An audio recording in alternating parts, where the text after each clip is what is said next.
वकील साहब ये क्या मामला है, थोड़ा सा इस बारे में बताइए। इसमें मैंने देखा था, इसमें सलमान अजहरी साहब के खिलाफ भड़काऊ भाषण को लेकर के एफआईआर करी गई है। 3 जगह अलग अलग एफआईआर हुई, उसमें से 2 जगह से तो उनको बेल ग्रांट हो गई है जी मगर अभी एक में बेल ग्रांट नहीं हुई, तो उनको साबरमती जेल में भेज दिया गया है जो अहमदाबाद में है। जी मगर अच्छी बात यह है कि अभी पीसी रिमांड पे चल रहे थे मौलाना साहब। ठीक है। पीसी रिमांड इनका ग्रांट नहीं हुआ है, बढ़ाया नहीं गया है, पुलिस कस्टडी से हटा करके इनको जेसी में भेज दिया गया है, जो जुडिशियल कस्टडी बोलते हैं, न्यायिक हिरासत में। ठीक है। वहाँ क्या है कि जेल में है, वहाँ कोई टॉर्चर नहीं, कोई कुछ नहीं इनका होगा। ठीक है। पीसी रिमांड पुलिस वालों मांगते हैं, जैसे कोई सबूत इकट्ठा करना है या कुछ करना है, उसको बोलते हैं पीसी रिमांड। ठीक है। अब जज साहब ने पीसी रिमांड आगे नहीं बढ़ा करके इनको क्या है जुडिशियल कस्टडी में भेज दिया है।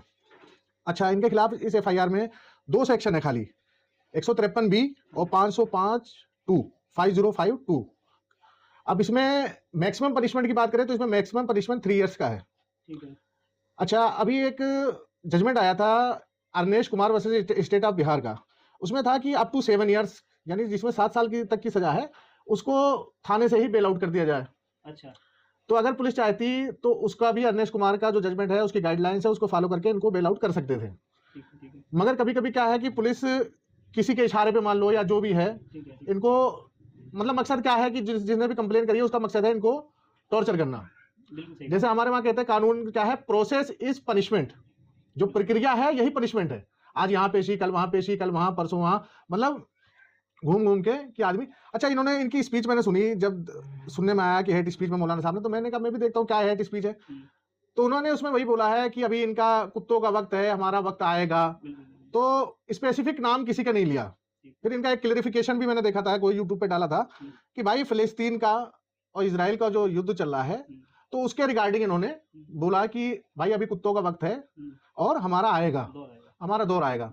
तो इसमें किसी का नाम नहीं लिया। इसमें अभी देखो एक राहत इंदौरी साहब के खिलाफ भी पहले ये मैटर चला था कि इन्होंने भड़काऊ भाषण दिया कि सरकार चोर है, सरकार चोर है। तो उनके पास जब इन्वेस्टिगेशन के लिए लोग गए तो उन्होंने कहा भाई मैंने ये थोड़ी बोला कहाँ की सरकार चोर है, तो कहीं की भी हो सकती है भाई, ब्रिटेन की, अमेरिका की, कहीं किसी कंट्री का नाम नहीं लिया।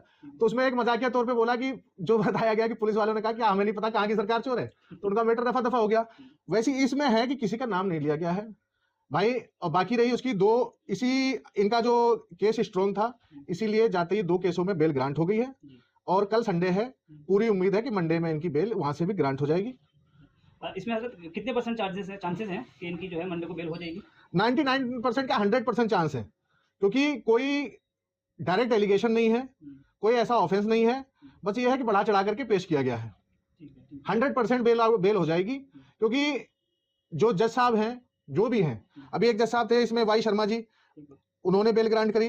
तो जज जो है दोनों तरफ की वो देख करके कि क्या है, किसका वो है, उसके आधार पे बेल आउट करता है। तो इसमें जब देखेंगे इसमें कोई ऐसा कुछ है नहीं, बेल हो जाएगी। बेल के बाद में चार्जशीट फाइल होगी, चार्ज फ्रेम होगा भाई, उसके बाद में वो चलेगा, अपना केस चलेगा, उसके बाद जो होगा, जो फैसला होगा वो करा जाएगा। अच्छा। मगर प्राइमा फेसी बेल बनती है। अच्छा वकील साहब, एक चीज और मैं पूछना चाह रहा था कि इसमें हमसे कहाँ पे चूक हुई है, जैसे जो हमारी लीगल टीम है उनसे कहाँ चूक हुई है इसमें, कि जैसा कि अभी सुनने में ये आ रहा है कि वहाँ के जो मुदासा में जो कोर्ट में पेशी हुई है आज, खाली जो है पुलिस वालों ने दस्तखत करा के सीधा जो है ना जेल भेज दिया गया, कोई उनकी कोर्ट में पेशी नहीं हुई, कोई कुछ नहीं हुआ। तो ये लीगली जो है ना, इसको देखा जाए तो ये मामला क्या है?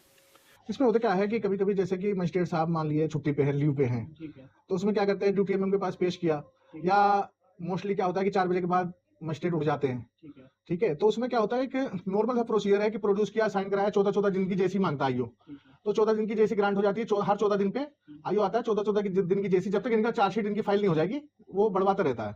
मगर जब बेल ग्रांट हो जाती है तो आईओ को फिर पावर है, आईओ जब चाहे चार्जशीट फाइल करे। इसमें मैक्सिमम टाइम 60 दिन का और 90 दिन का होता है ऑफिस के अकॉर्डिंग।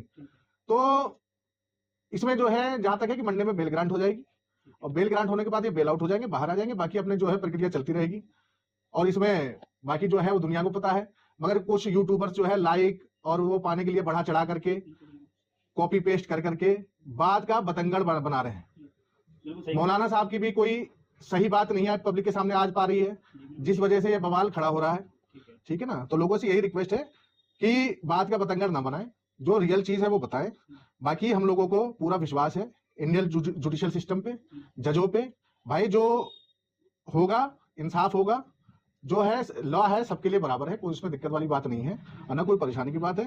पीसी रिमांड से हट करके जेसी में जुडिशियल कस्टडी में चले गए हैं, बेल ग्रांट होगी, बेल बॉन्ड फर्निश्ड होगा। अब ये भी हो सकता है कि बेल बॉन्ड फर्निश्ड हो तो उसमें क्या होगा, पुलिस वेरिफिकेशन भी होती है। कोई जज जैसे देखता है कि आपका साउंड श्योरिटी नहीं है, मान लीजिए एफडी नहीं है या श्योरिटी पे कोई डाउट है, तो 1-2 दिन उसमें टाइम लग जाता है बेल बॉन्ड में वेरिफिकेशन में। तो ऐसा नहीं कि मंडे में बेल हो तो मंडे में ही बाहर आ जाए, हो सकता है 1-2 दिन बेल बॉन्ड वेरिफिकेशन में भी लग सकते हैं। वकील साहब, मैं एक चीज और पूछना चाहता हूँ कि हमने तो ये देखा है पूरे केस में, आज लगभग 15 दिन होने जा रहे हैं, कभी कहीं की पुलिस कभी कहीं की पुलिस उनको कस्टडी में ले लेती है, रिमांड में ले लेती है।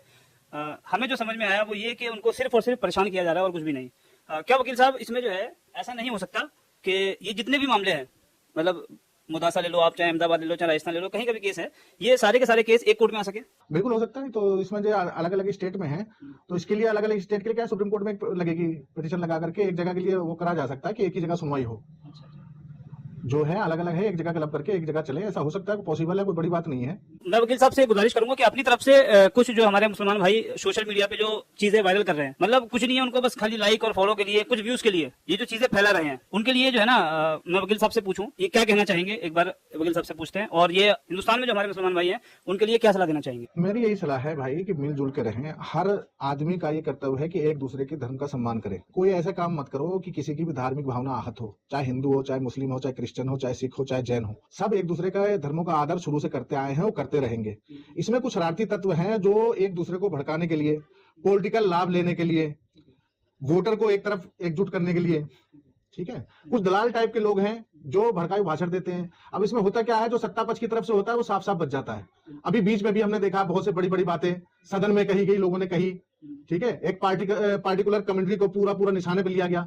मगर यह है कि अगर आप सत्ता में हो तो आपका कुछ नहीं होगा, चाहे आप कुछ भी बोलो। अगर आप विपक्ष में हो तो अगर आपने तू भी कर दिया तो तू का उठा करके उसे ऐसा पतंगर बनाया जाएगा, आपको जेल भी भेजा जाएगा, आपको पनिश भी किया जाएगा, आपके खिलाफ सारे सेक्शन बता दिए जाएंगे क्या क्या है नहीं है। टोटल मशीनरी जो सरकारी मशीनरी है इसका मिसयूज हो रहा है, जो कि नहीं होना चाहिए। भाई पॉलिटिकल आपका जो पॉलिटिक्स है वो एक तरफ है, बाकी जैसे भाईचारा था, भाईचारा है, भाईचारा रहेगा। आज के दौर में मिलजुल के रहें, इसी में सबकी भलाई है। भाई देश कैसे विकास करेगा, कैसे प्रगति करे, जैसे कैसे प्रगति होगी, कैसे क्या होगा, इसके लिए आदमी को ध्यान देना चाहिए। मगर आजकल लोग हिंदू मुस्लिम ये वो इतना ज्यादा कट्टरता बढ़ गई है जो हमारे देश के लिए हानिकारक है।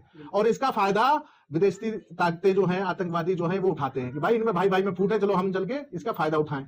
तो ऐसा नहीं होना चाहिए। मिलजुल के रहें और एक दूसरे के धर्मों का सम्मान करें।